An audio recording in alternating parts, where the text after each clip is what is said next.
you are not a body-mind complex. You are not even the Jivatman, the piece or a spark of Paramatman. You are Paramatman manifesting as Jivatman in the body and mind. This is your true definition.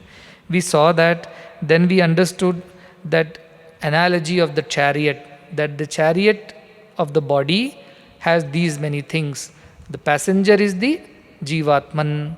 The chariot here, the Sarathi, is the buddhi. The pragrahan, that is the reins, is the mind. And all the senses are the 5 horses. Shabda, Sparsha, Rupa, Rasa, Gandha. And they are running on their road, where vision, sight, taste, smell, hear, they are running behind all these objects, these horses. The one whose buddhi is very good, Vijnanvan bhavati, they say, good buddhi, discriminating buddhi, and mind is also samanaska sada shuchihi, pure mind and very strong mind, not a weak-minded fellow. That person whose buddhi is very intelligent and discriminating, they know the difference between world and God, they know the difference between preyo and shreyo. Such a discriminating buddhi and very strong mind, very focused mind. That person can control these horses, these senses, and not allow them to run here and there. Take them on the right path. That was the idea of the chariot. So chariot has the passenger, the Atma, and this Atma, Mano Indriya Yuktaha, with the combination of Indriyas and the Manas, is enjoying the world. So when we see something, who sees? Not the eyes, not even the mind, but behind the mind there is this awareness, Chaitanya Shakti. That alone sees, that alone enjoys whatever happens in our life, is we saw in these shlokas.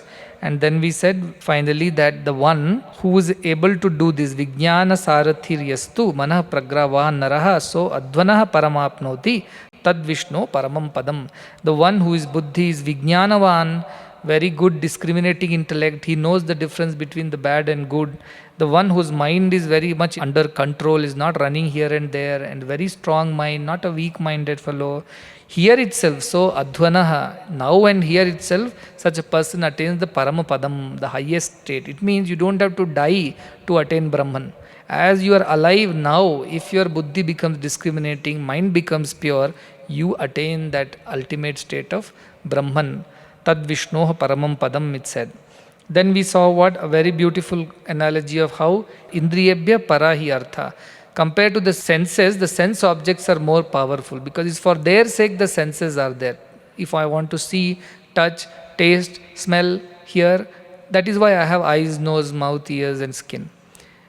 But that is why Indriya Artha, the reason for these Indriyas are more powerful than the Indriyas themselves.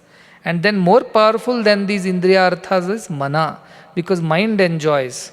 Suppose my mind is not here, I can't hear. Though my ears are here, my body is here, I am not hearing the lecture. So mind is more powerful than the Indriya and Indriya Arthas, and more powerful or subtler than the mind is Buddhi, because unless Buddhi analyzes, mind does not understand anything. The one whose Buddhi is not sharp cannot understand the lecture. So Buddhi is sharper than the mind. And then more than Buddhi is the Atman, the Jivatma we said, inside us, the spark of divinity. And more than Jivatma is powerful is we saw Mahataha. We learnt about the concept of creation from the Aitareyopaniṣad, how Brahman was there. When he started thinking, I need to create, he became Ishvara and Maya Shakti came. From him came the Hiranyagarbha, the 4 things, Ambha, Maraha, Marichi and Apaha, 4 lokas got created, and from them Hiranyagarbha came the Virata Purusha, in which all the deities went and settled down. From the Virata Purusha came the Jiva, in which Brahman occupied the heart as a spark. All this we saw in the Aitareyopaniṣad. So that way it says, beyond the individual consciousness, the Atman is the greater consciousness, the Mahati. Beyond Mahati is the Ishvara, the unmanifest Brahman. And beyond that is the Brahman, which is called Purusha, because he is residing everywhere. So Purushanna param kinchit sa kashta sa param gati hai.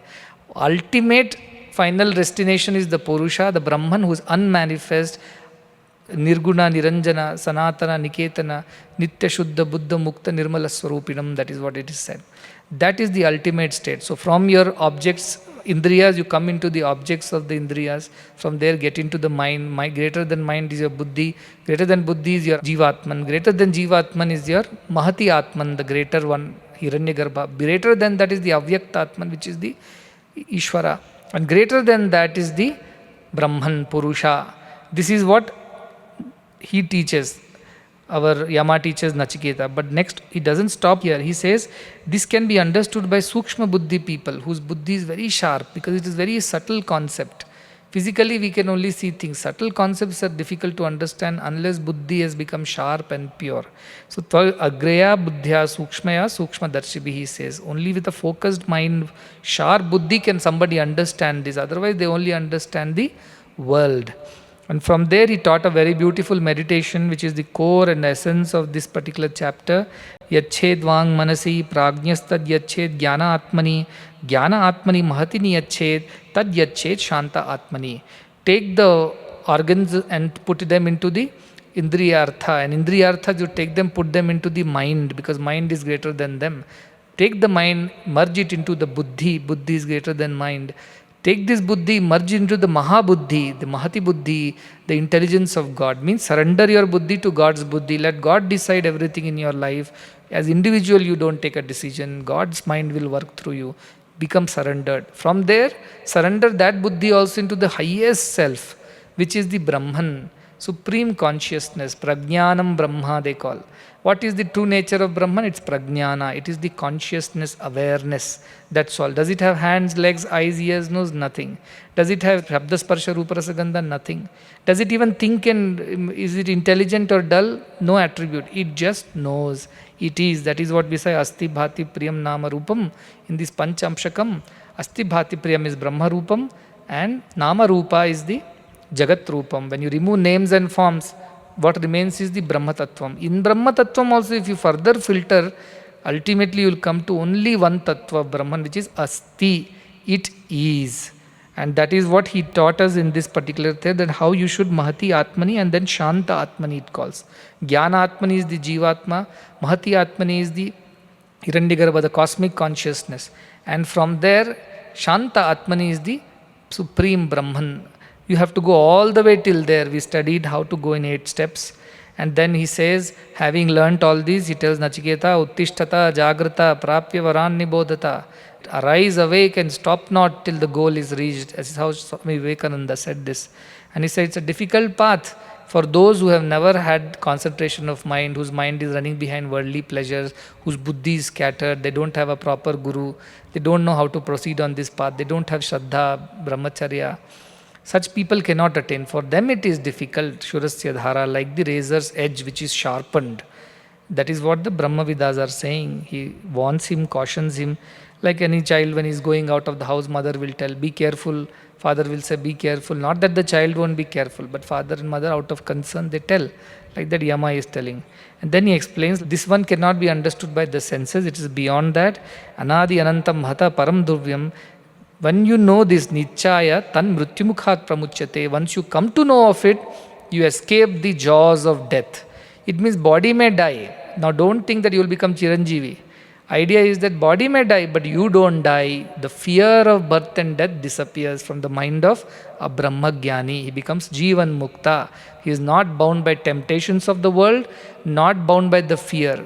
So whole world swings between greed and fear.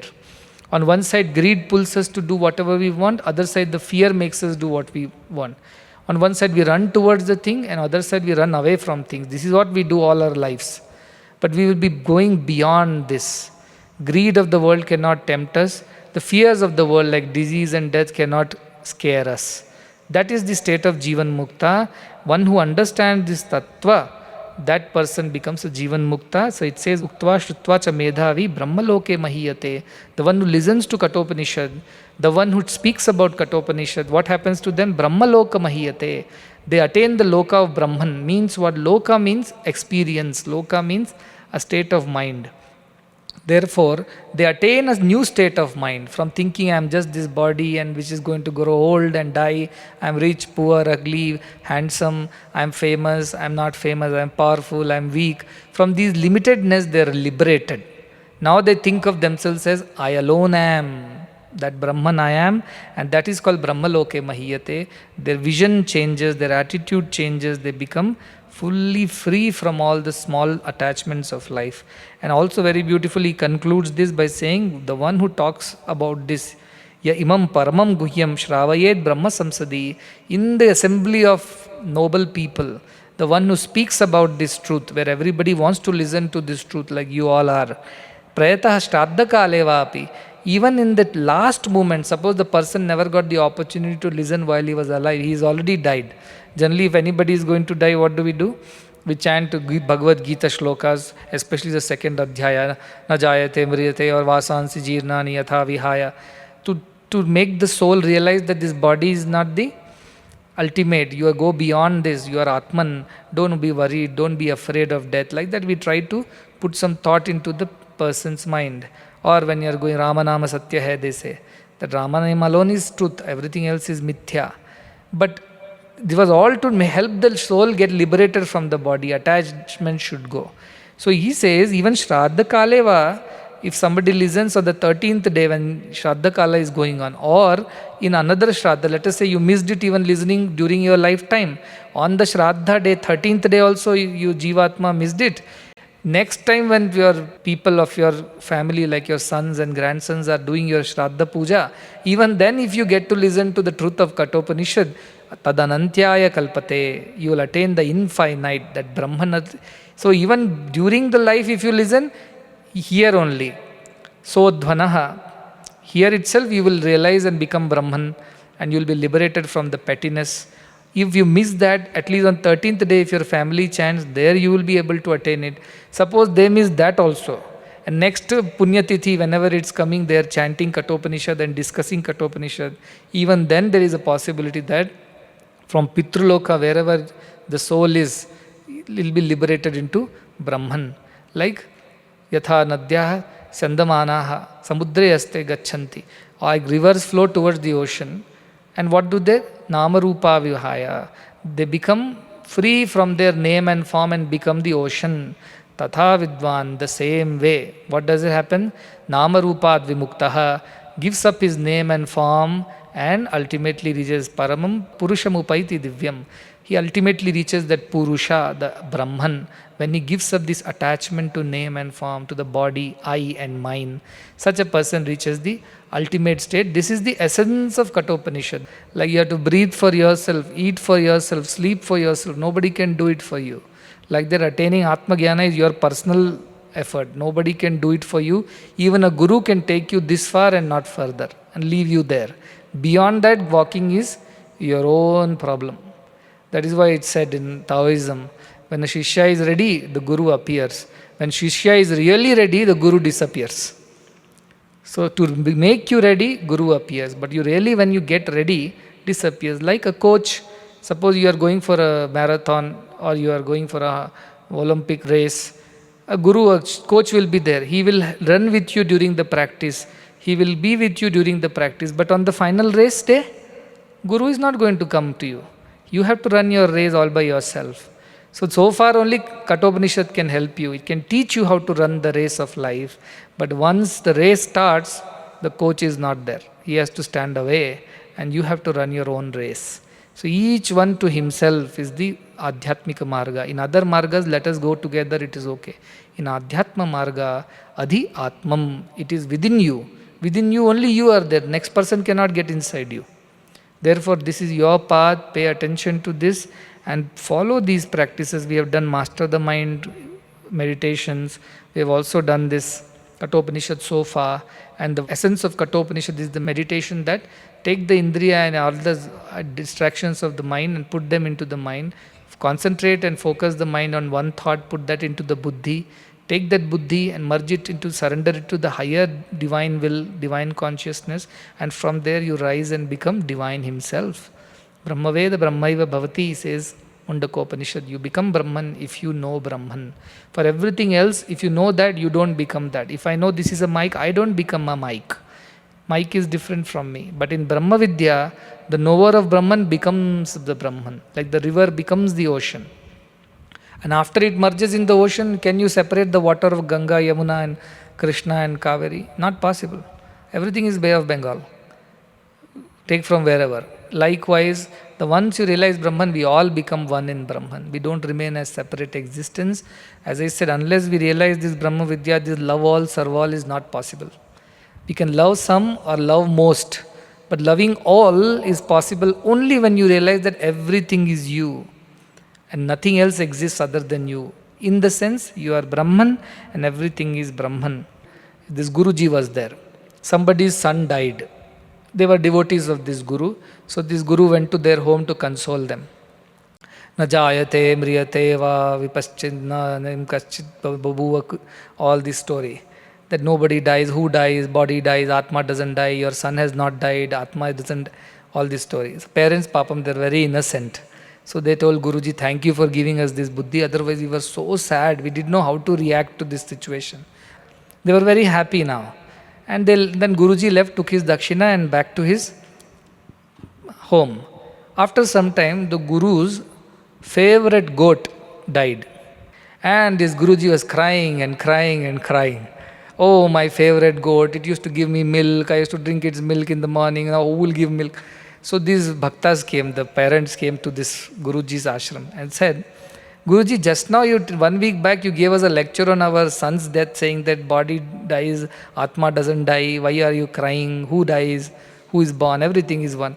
Well, now you are crying for your goat.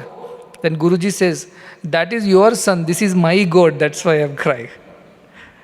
Giving lecture on Brahma Jnana to others is very easy. Following it in your life is very difficult. Spirituality is fearlessness. If you are this much fear is there in your life, what will happen tomorrow, what will happen to this, what will happen to that, then you have not become a spiritual person. You only think you are spiritual.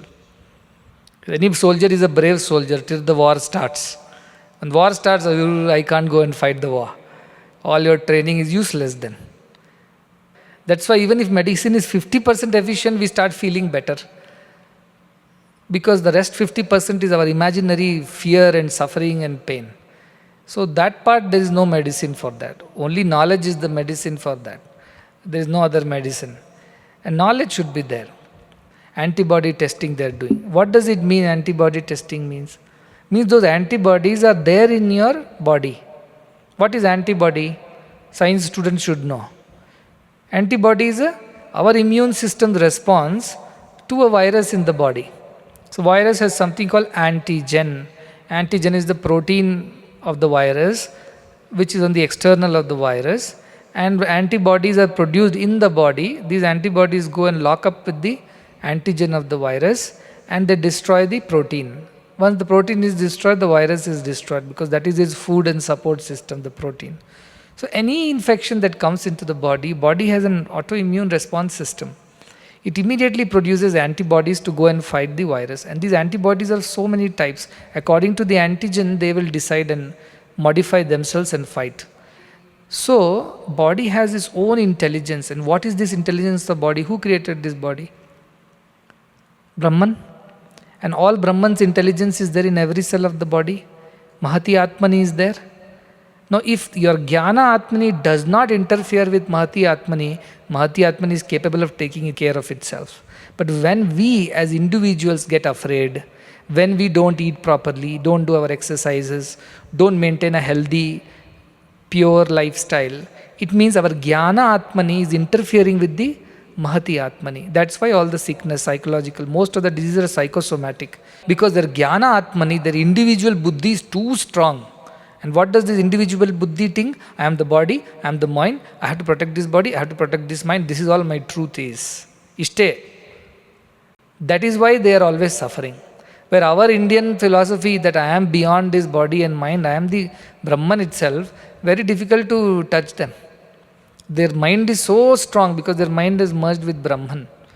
And therefore, they are very difficult to disturb those who are spiritually aware. Even if suppose they get the disease and die, like Ramakrishna Paramahansa had a throat cancer. They hardly bothered about his throat cancer. I was telling the other day, when his disciples said, you are not eating anything, your throat cancer is there, you are becoming so weak. Please pray to Mother Kali, she talks to you, tell her to remove the cancer. He said, what do I pray to her? Does she not know already? No, no, no, for our sake you pray. So Ramakrishna prayed to Mother Kali. Amma, this is what the disciples are saying, that I am not eating anything because of the throat cancer. What should we do? Mother said, how does it matter? I eat through so many mouths. If I don't eat from your mouth, I don't lose anything. She said like that, and matter ended there. No more discussions. Ramakrishna is happy. One day it seems a person came and said, oh, you are suffering so much. And Ramakrishna was acting as if he is suffering. But one more disciple was there, very Sukshma Buddhi. He said, Ramakrishna, you are just acting, you are not suffering, you are in bliss all the time. And Ramakrishna said, this rascal has caught me red-handed, he said. This other fellow has caught me red-handed, because actually body may be suffering. I am not suffering. I am not the body. I am always Brahman. Asangoham, asongoham, asangoham, avyayah. Satchidananda rupoham, ahameva aham. Punaha punaha, says Brahma Jnanavalli. I am detached. Always. Avyayam, I cannot be destroyed. I am always detached. And Satchidananda rupoham, I am Sat Chit Ananda. I am that existence, I am the awareness, I am bliss. That is my true nature. Aham eva aham, I am I. Punaha punaha, again and again. Every time I am born in different bodies, in different families, in different situations, yet I alone am. How do you reply if somebody asks you, who are you? I am so and so. What are you doing? I am doing this and this. Where are you going? I am going there and there. When are you coming? I am coming day after. In everything, what is common? In going, coming, doing, being, what is common? I am is common. Therefore, your true definition is I am, asti. This is what Brahma Jnanavalli says. Ahameva aham. The best definition to you is, who are you? I am I. That is the definition. And what is that I? Brahman, asti iti. That's all is your truth. Everything else is passing clouds. Everything else is shadow. Think more of whatever you have learned so far. I want you to meditate on whatever has been learned. So that will not happen. Your mind will be engaged with positive thoughts. Negative thoughts won't come. 1. 2. Take precautions in your food habits. Don't overeat, because overeating means all the oxygen will be spent in digesting your food only. Then where is the oxygen for the rest of the blood cells, what you call as the B cells? Where is there? They don't have any more oxygen left to produce antibodies. So eat yukta ahara viharasya. See how spirituality helps in our physical life. Eat less, so that your body needs only the limited energy to digest your food. Rest of the energy is with the body. The samana vayu, the udana vayu is strong, which helps you to produce antibodies and fight the diseases. That is the second thing. Third thing, as I said, is talk less. Do more mauna sadhana. Be within yourself. Then what happens? You will come to know yourself better. See, we know the whole world, but we don't know ourselves. Who are you? Who are you? Who are you? Who am I? Nobody asks. So now this is the time to find out who you truly are. What's going on inside you? What are your thought processes? What is your dreams in life? What is that ultimately you want to really be? And how to be that? All this you can do it now. You don't have to run outside. So many benefits are there.